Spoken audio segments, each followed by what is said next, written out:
அப்போ நான் ரொம்ப ஏழ்மையான குடும்பம், தண்ணி வசதி கூட இருக்காது, பீச்சில் இருந்தால் தண்ணி எடுத்துகிட்டு வரணும். அப்போ அண்ணி வரும்போது 3 குடம் தலையில் தூக்கிட்டு வருவாங்க. அப்போ இப்போ கூட நினச்சா எனக்கு கண்ணு கலங்கும்.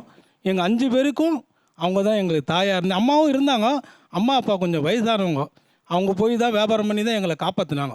இவங்க வந்த பிறகு தான் எங்களோட வாழ்க்கையே ரொம்ப மாறிச்சு. இப்போ நாங்கள் எல்லாம் உட்காந்து பேசுகிறோன்னா எங்கள் அண்ணியோட தெய்வம் தான் ஒன்றா சொல்லணும். 3 வருஷம் பொண்ணு தேடினேன் ஐயா, கிடைக்கல. அப்புறம் எங்கள் அம்மா அப்பா சொன்னேன், எங்கள் அம்மா தான் இருந்தாங்க, நீ தானே வீட்டுக்கு பெரிய மருமக, நீ எதனா வேண்டிக்கோ உங்கள் மச்சனுக்கு கோவிந்தனார் கல்யாணம் ஆகணுன்ட்டு. அப்புறம் நான் திருப்பதிக்கெலாம் போவேன், வருஷம் புரட்டாசி போவேன். அப்போ வேண்டிக்கணும், ஐயா என்னுடைய மாங்கல்யம், என் மச்சனுக்கு மாங்கல்யம் கிடச்சிது, என்னுடைய மாங்கல்யம் செலுத்துறேன் அப்படின்னு வேண்டிக்கணும் வந்து.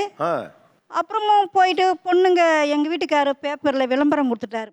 இப்போ அவருக்கு 2 பையனும் வந்திருக்கிறான். அழுதுட்டு சில நேரங்களில் யாருன்னா அம்மா செய்யலாம், ஆனால் அம்மா வந்து நம்மளை பெற்றாங்க, அவங்க செய்யலாம். எங்கேயோ பிறந்து யாரோட ரத்தத்தை வச்சுட்டு இருந்துட்டு அண்ணனை கல்யாணம் பண்ணுற ஒரே ஒரு காரணத்துக்கோசம் 5 பேர் அரவணைக்கிறது வந்து அது கடவுளோட ஒரு மேல்படியாக தான் நான் பார்த்துக்குவேன். இன்னி வரைக்கும் நான் போனேன்னா எங்கள் அண்ணன் காலையில் விழாமல் நான் வெளியே வரவே மாட்டேன் சார். எங்கள் அண்ணனை எங்கள் வீடு கட்டினதுக்கும் எங்கள் அண்ணன் தான் முதல்ல. எனக்கு எல்லாமே எந்த ஒரு காரியம் சேர்ந்தாலும் முதல்ல போய் அவங்ககிட்ட ஆசீர்வாதம் வாங்கிடுவேன். அப்போது எங்கள் அண்ணன் ஐதுரு, ஏன்டா எப்போ பார்த்தாலும் என்னையே முதல்ல வைக்கிறேன்னா, உலகமே நீ தானா அப்படின்னுவேன்.